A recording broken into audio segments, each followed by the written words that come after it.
Hello everyone, and welcome to Dutch Greybeard.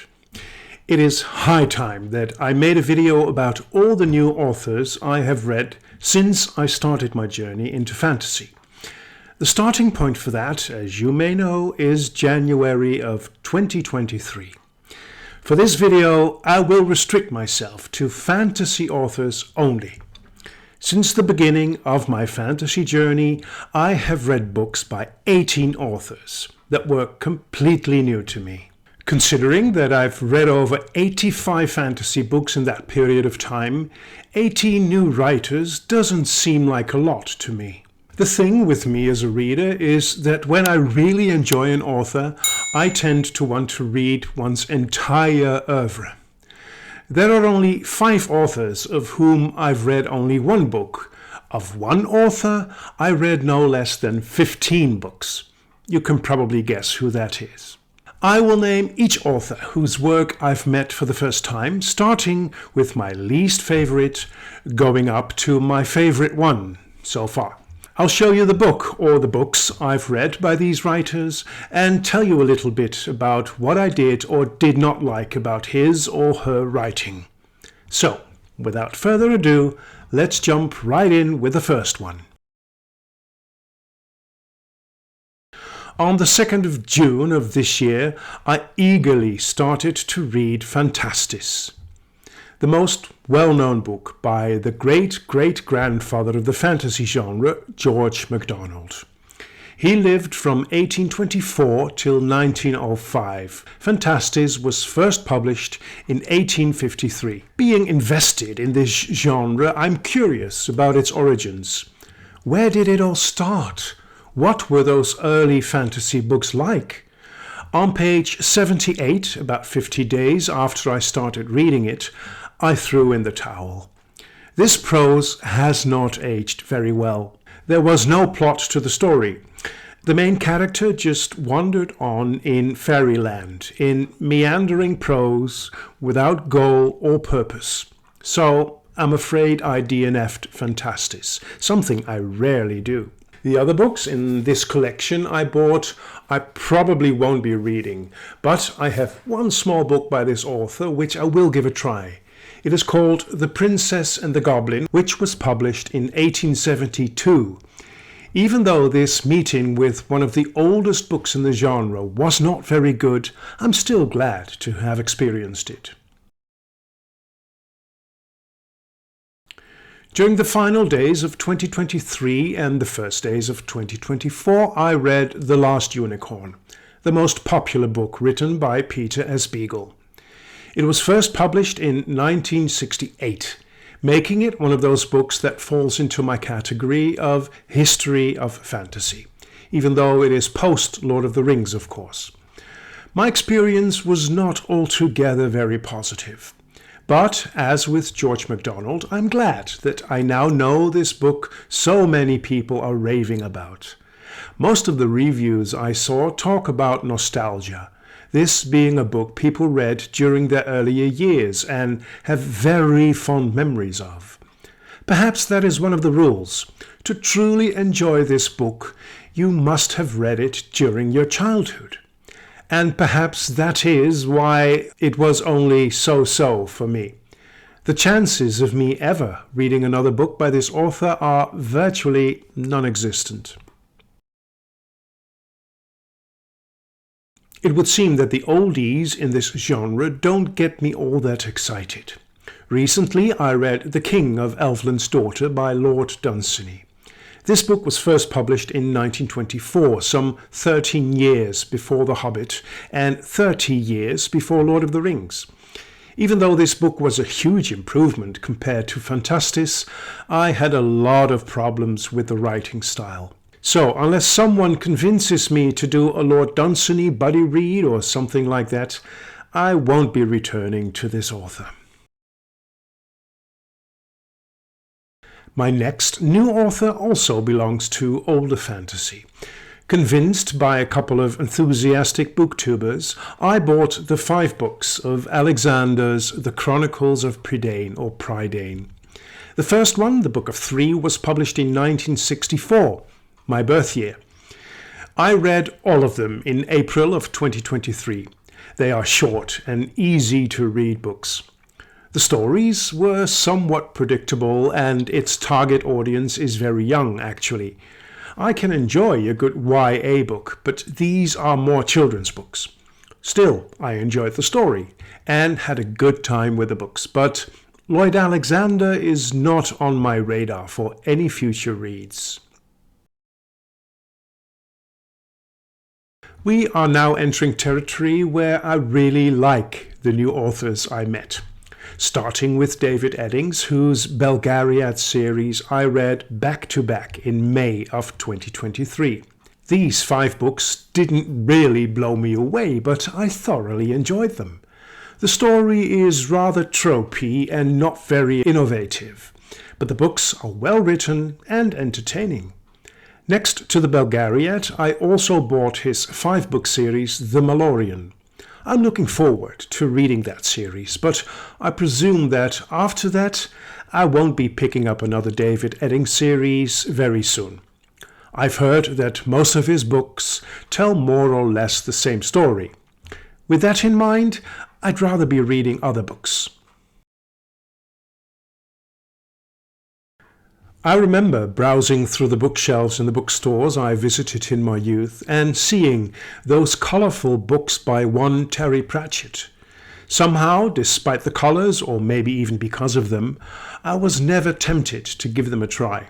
In the future, Pratchett will be expected to climb in this ranking, but out of the 8 books I've read so far by him, only 3 have a 4-star rating. The rest scored lower or significantly lower. One of them I even gave no more than 2 stars. So the Discworld has been hit and miss for me so far. The first one I read is the 8th book in the series. Guards, recommended by many booktubers as the best starting point for the series, was a disappointment for me. It is the lack of a coherent story in many books that puts me off. Also, Pratchett's way of telling it at times annoyed me, and yet I absolutely love his prose and his absolute mastery of the English language.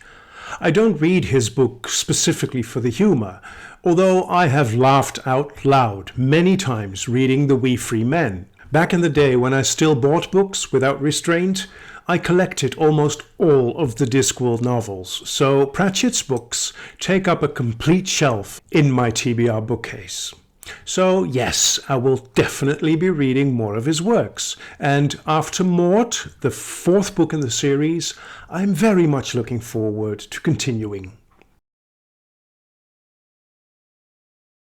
Pierce Brown is the first real modern author on this list. At the time I bought his books in the Red Rising series, there were only 5 published. By now I have read the first 3, and even though I had some issues with them, overall I really enjoyed them. I believe these books belong to the science fiction genre, but I still want to include him on this list. To me, his books simply belong to my journey into fantasy. The next 2 I have on my shelves, Iron Gold and Dark Age, I will certainly be reading, but I will let my experience of those readings decide if I will continue on with the series with Lightbringer. This new author holds great promise for me, on the basis of what many booktubers say about her writing. This praise mainly concerns her standalone novel To Ride Hell's Chasm and, of course, her epic series Wars of Light and Shadow. Because I anticipate that she may become one of my favorite writers, I decided to read her works in their publication order. That way I can keep track of her development as an artist. In March of this year, I read her debut novel, Sorcerer's Legacy, which I liked. It was published in 1982. It didn't overwhelm me, which is probably why Jenny Words is this low on my list. While reading this book, I thought several times that the author was trying too hard to write beautiful prose, and that she had not really found her inner voice as an author yet. Like Pratchett, I believe that she will climb higher on this list in the future. At this moment, I'm reading the Empire trilogy, which she co-wrote with Raymond E. Feist, and I have to say that this already is a huge step up compared to her debut. Can't wait to get to her first trilogy, The Cycle of Fire.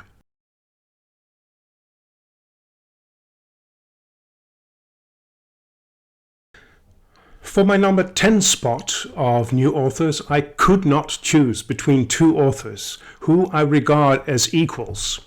Perhaps that is blasphemy to many of you, but, well, it's my choice. Anne McCaffrey also belongs to the oldies in the genre. The first book in her famous Dragon Riders of Pern series was published back in 1968. I read the first two trilogies in this series between the end of January and half of March of this year. During those reads, I bought 10 additional books that are set in the world of Pern, limiting myself to those that were solely written by the grand old lady herself. The first book in her YA series, the Harper Hall trilogy, really won me over for Anne McCaffrey. One of the downsides I experienced is that the trilogies don't build up to any sort of apotheosis. The final books in both trilogies were the least to me. The first book in Raymond E. Feist's Rift War saga, Magician, was published in 1982. I read the trilogy, which in my edition consists of 4 books, in May and June of 2023, and I enjoyed them very much. Even though I experienced the middle book, Silverthorn, as something of a disappointment, the closing book, A Darkness at Sethanon, really delivered on its promise. Such a great ending.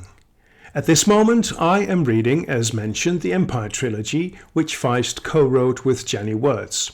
Somehow, Feist is not really an author whose entire works I want to read.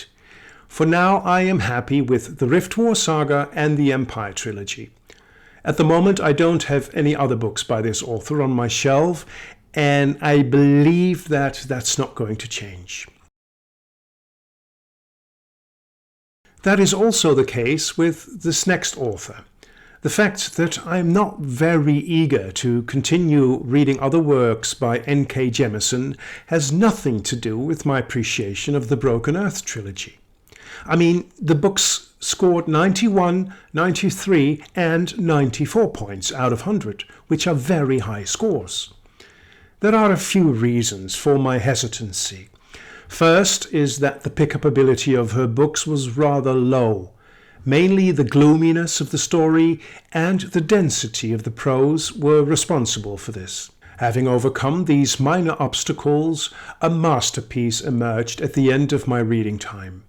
The trilogy was published between 2015 and 2017. Within 1 month, in the fall of 2023, I read all 3 books, and since then, Miss Jemisin has my full admiration. Even though I won't be delving into her entire oeuvre, I remain curious about Jemisin's other works, but for now, I am content. The first book in his Gentleman Bastard series, The Lies of Locke Lamora, was published in 2006.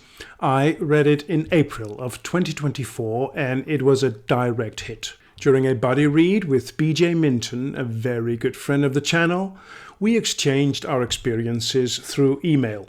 BJ was lukewarm on the book, while my enthusiasm increased with each chapter.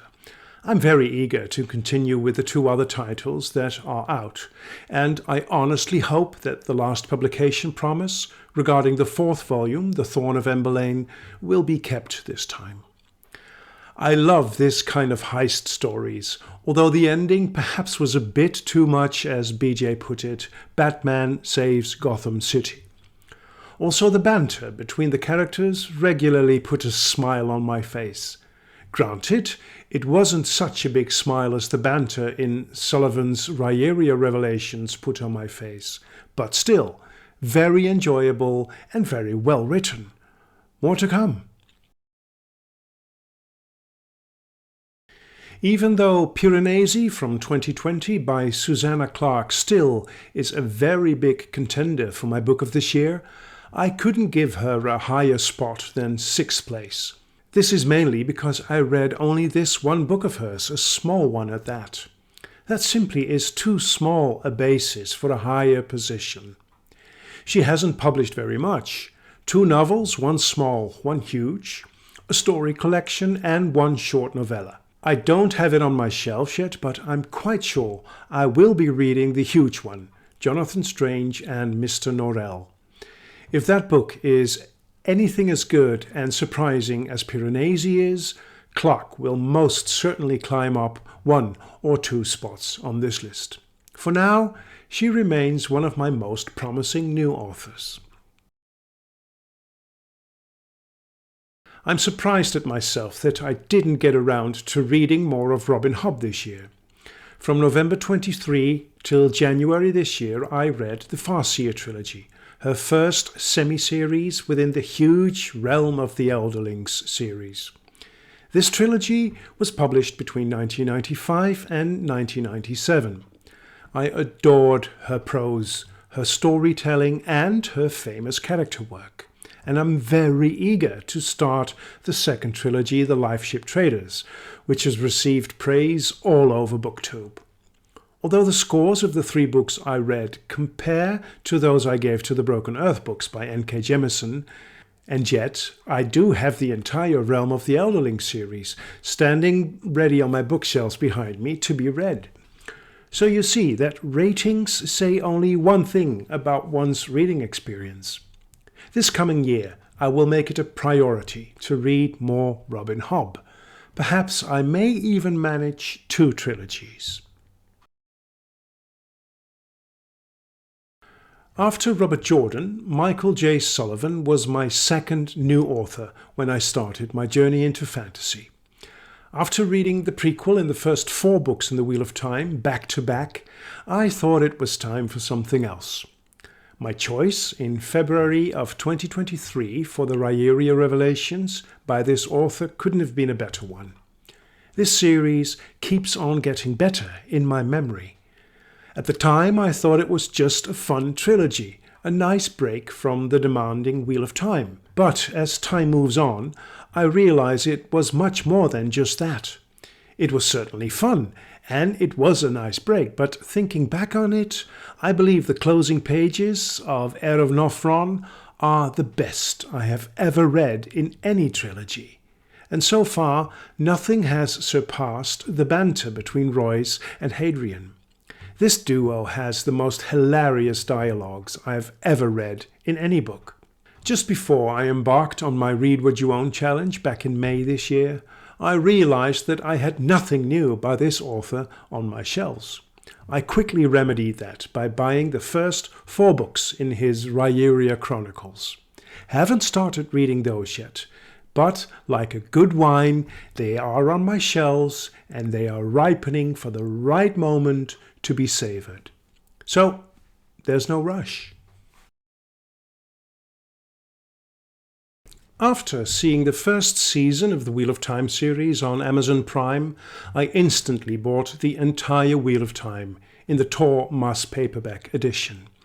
I started reading New Spring, the prequel to the series, in January of 2023 and couldn't stop reading. After this book, which is known as number 0 in the series, I binged the first 4 books back to back.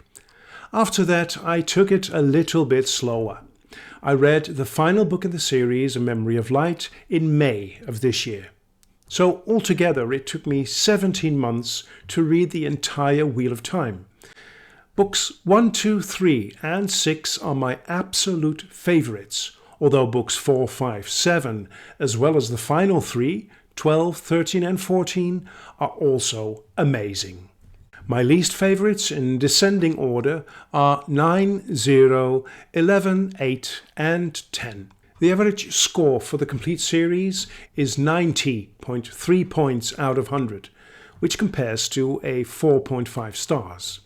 That is really a very high score, and I must say that The Wheel of Time will always be one of my all-time favourite fantasy series. In terms of nostalgia and impact, it's on the same level as Lord of the Rings for me, perhaps even a tad higher. I believe Robert Jordan would have been one place higher in this ranking if he hadn't stretched the story so thin as he did in The Path of Daggers, Winter's Heart, Crossroads of Twilight and Knife of Dreams. It would have benefited the series, in my opinion, if these 4 books had been condensed into 2 or perhaps even 1 book. Even though I love The Wheel of Time, I'm not very interested in the other books by this author. I won't be reading his Conan the Barbarian books or his Fallon series. To me, Robert Jordan is The Wheel of Time, and vice versa. From the beginning of my journey into fantasy, this author appeared on my radar. This is inevitable for everyone who watches BookTube because Brandon Sanderson is all over that place. It still took me more than half a year to finally start reading his works. My main focus in that period was The Wheel of Time. I started with his Mistborn trilogy, the first Mistborn trilogy, and was sold immediately. What a great storyteller this man is. Everything he does in delivering his story to the reader is done to perfection.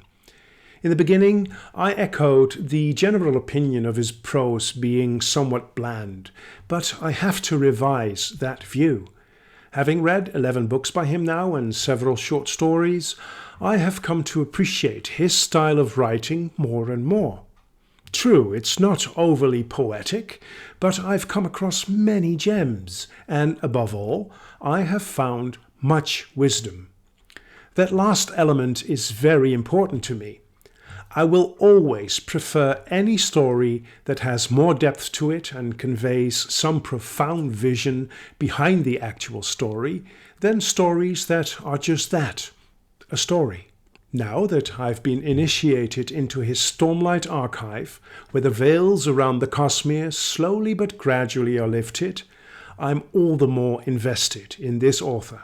I have read the first 3 books in this huge series, and am currently taking a small break from these humongous chunkers. As we speak, I'm reading, as mentioned before, the second book in the Empire trilogy by Raymond T. Feist and Jenny Wirtz. That is not a small book with more than 800 pages, but still this feels very doable compared to the 1300 pages in very small font size of each Stormlight book. For the time being, I'm not done with Brandon Sanderson.